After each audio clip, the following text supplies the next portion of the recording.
is launch day here at Invite Press again. I am so excited about this latest release, My Prayer Journal, written by my friend David Alexander from First Methodist in Mansfield, Texas. David, congratulations. Thank you. It's a These it's a joy to finally join Invite. a little slow to the game. That's okay. You're here. That's good. This is the only release we have in multiple colors of the Ooh, 90 something books we've done. We don't have any that have multiple colors. So it's that's a the unique. it's the first in the history of Invite.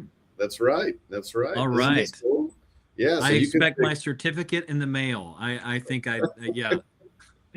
and people that are smarter than me tell me these are seasonally appropriate. So we have the springtime olive, and we have the teal.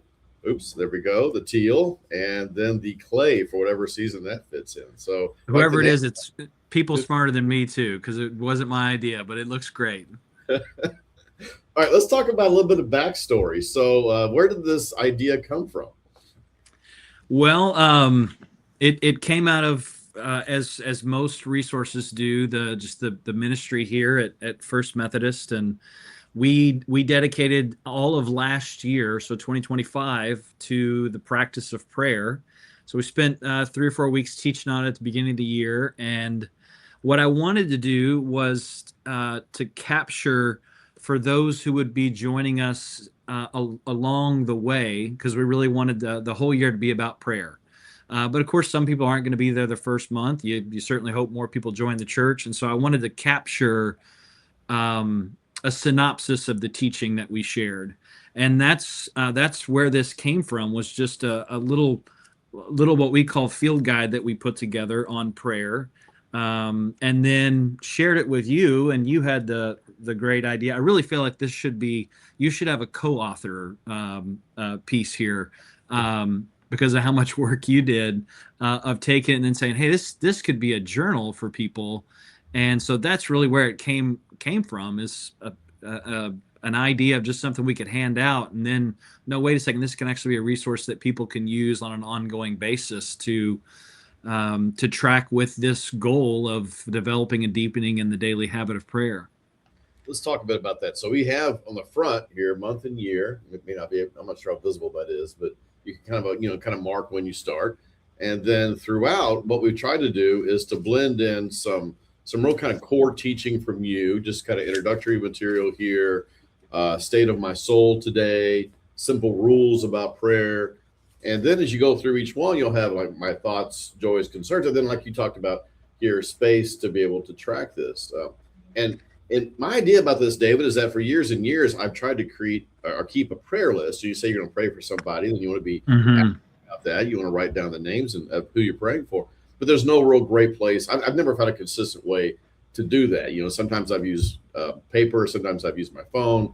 And so the idea behind this was create like a dedicated spot that would be the place where you would track down not only intercessory prayers, praying for the people, but also internal prayers. We've got categories like how I'm hearing God today, how I know it's God, people I'm praying for, etc. So that's kind of the journaling idea of it. Yeah, yeah, and I think it makes it just such a better piece that it's got, as you said, very simple, straightforward teaching, because that's part of what kind of the whole goal behind everything that we did, is we want to make prayer accessible to people. I think many people are intimidated by the idea of prayer, of, well, some people know how to pray and some people don't. So, this is not a 800-page book about prayer, because I don't think prayer is that complicated. We wanted to make it super, super simple and just give people some resources, some direction to invest in the relationship with God that is prayer. Yeah, that is great. I love that. It is simple. To give a little backstory, David, on you and on the church for those who may not know you. So I've been here in Mansfield since 2005. Came here as an associate pastor, where I worked in various associate roles. Started with students for 10 years, and then became the senior pastor in 2015. And so had a transition with my predecessor, and a great one because we got to work together for 10 years, and then before I stepped into this role. But Mansfield's a community, like many communities in the DFW area, that just had an explosion in the late 90s, early 2000s. And so it's been a church that's it's not a new church. We're 1885 as far as when we were established, but has had just an incredible story over the last 30 years as Mansfield has grown. So never imagined I would have the opportunity to serve a church for 10 years, much less 20 plus.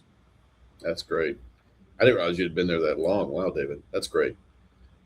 Talk a bit. Okay, let's circle back to the prayer journal a bit here. You've got these categories. How did you end up choosing the guided content? Did that come out of conversations you've had with parishioners, kind of your own journey? Like, talk a bit about these different categories you have.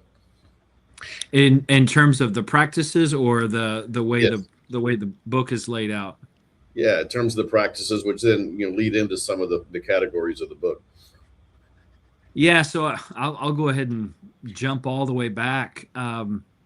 I really feel like a lot of the church today is still a recovery from the massive interruption of COVID and the pandemic. And one of my convictions coming out of that is that the pandemic was really a great test of our capacity to make and mature disciples. And I don't think we did very well with that test. I don't think that should come as a shock to anybody. But the great thing about a test is it shows you where you are, and you get to grow from that. And so out of that, we have really made a shift locally in the last 5 to 6 years to change the way we approach discipleship. And so this idea of we're gonna give a year to focus on particular practices, we really feel it grows out of that sense that we need to resource people better in the way that they own their own journey, their own relationship with God, and really take steps themselves. So again, that idea of developing and deepening in the daily habit of prayer, that was the goal we set for our church, but we really just invited the church, embrace this for yourself, that if you do nothing else this year, that you will invest in this. And one of the things in the journal is set an alarm for noon every day and pray the Lord's Prayer. If you just do that, you're praying every single day. And our church is still doing that more than a year later. And it's a great place to start, but it can be that simple.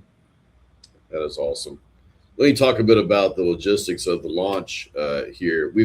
The books are available on Amazon. I was told once that if your book isn't on Amazon, isn't even published. It's a legitimate question these days.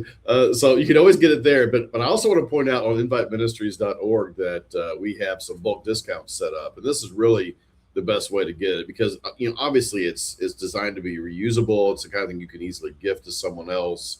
I envision small groups buying this and distributing amongst themselves. So bulk discounts really, I think, come into play well here. We've got it set up on the side. You can get 3 for $15. Choose whatever colors you want, all that kind of stuff. So the inviteministries.org link is important there. But if obviously a lot of people buy Amazon a lot, so we have that set up. You can get it through one click on there as well. And I never realized, David, how many prayer journals are out there. Well, I was on Amazon looking through some of the prayer journals that have been published, and I do think we've created something that's a little bit unique in that it has the teaching material and the journaling material built into one volume. But it seems like a lot of prayer journals are basically like a blank moleskin style journal with a cover on it. Right. You actually have the teaching built in, so it's kind of unique. I hope it's unique in that way that it can be helpful to people. Yeah. And again, it's super simple teaching because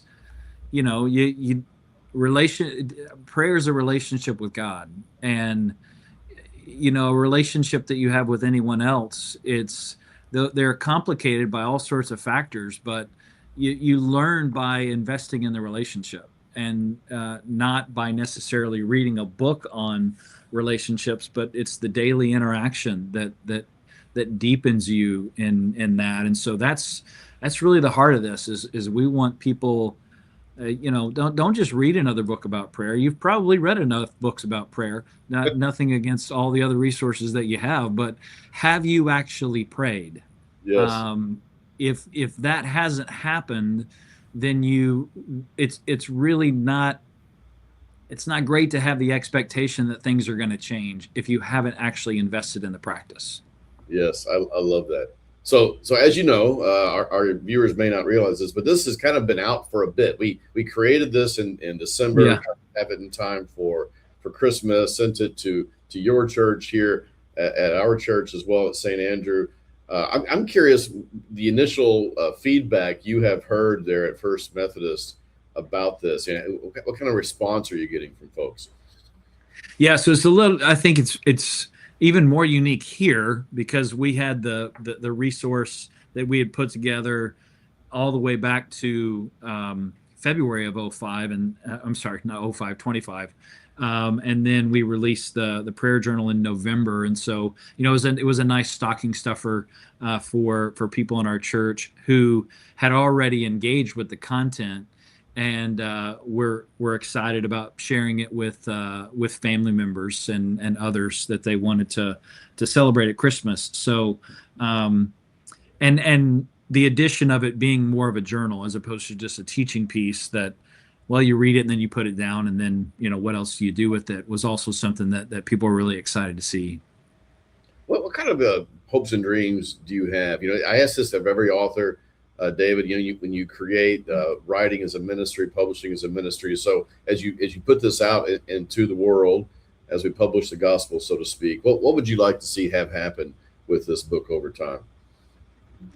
Well, I think it fits within just kind of my overall understanding of ministry, and my own personal mission statement is I want to follow Jesus and I want to help others follow Jesus. So to the extent that I can help empower people to actually do that, as opposed to simply being on the sidelines, but just living that out day by day, that's what I'm really most passionate about, whether it's anything that I write or any sermon that I preach or study that I do. I want people to engage with God and grow in their relationship. We've talked a little bit about down the road. What other kind of journals and little booklets like this do you see happening in the future?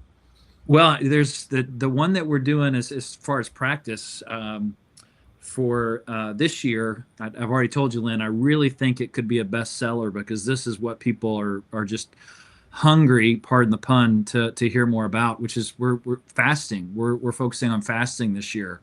So when we started this several years ago, I gave people a list of here's all the practices that we're going to look at over the course of these coming years, and fasting was year 3. And so I told them, you have 2 years to find another church if you want to avoid this topic. And so when we started this year, I said, you've missed your window. You're still here. You can't leave now. We're going to focus on fasting and reclaiming this ancient practice that for almost all of Christian history has been a normative practice of the Christian faith, and we've completely lost it from the modern church for a whole host of reasons, and that's for the next resource, I guess. But and I don't know what that will look like, but I'm very interested in the bite-size piece of whatever it is that people will actually read, and it'll get them thinking, get them moving forward in faith. Are we allowed to call it bite-sized if it's a book on fasting? See, I gave like 4 or 5 things there that just, yeah. So we're, as a church, for those who can, we've emphasized that there's people who, for medical reasons, can't engage in a food fast, but we're doing either inviting people to either a 24-hour fast or a lunchtime fast on Wednesdays. And I teach a Bible study on Wednesdays, and um, there's been a few things that we've said in like the opening prayer that people are like, "Why'd you pray that today? Like we're fasting today, Lord, give us good food today." Thinking about studying the Bible, and so it's been a lot of fun. It connected to this prayer idea. Um, People individually engaging with it, but I love the idea of, if you pick up something like this and you share it with your family, and you just think about like the midday prayer time. If you set an alarm and every single day at noon you pray the Lord's Prayer. One thing that happened for us here was people would be in Target and their phone would go off and they'd hear three other phones going off just there in Target. And it was just or they're at a luncheon, here in the community, and they hear other alarms going off at noon, and just the inspiration of not only engaging personally in practice but doing it in community with other people, and knowing that we're sharing in this practice together. So that's, I guess that would be another thing I'd say with this is, whether it's in a small group or a family or just in the context of the wider church, I think there's a lot of power in we're investing in this together. I love that, David. I am so excited about this. I think this has got a long history coming. My prayer journal, congratulations on the launch, and it is now available. Yeah, thank you. It's now available on inviteministries.org or on Amazon.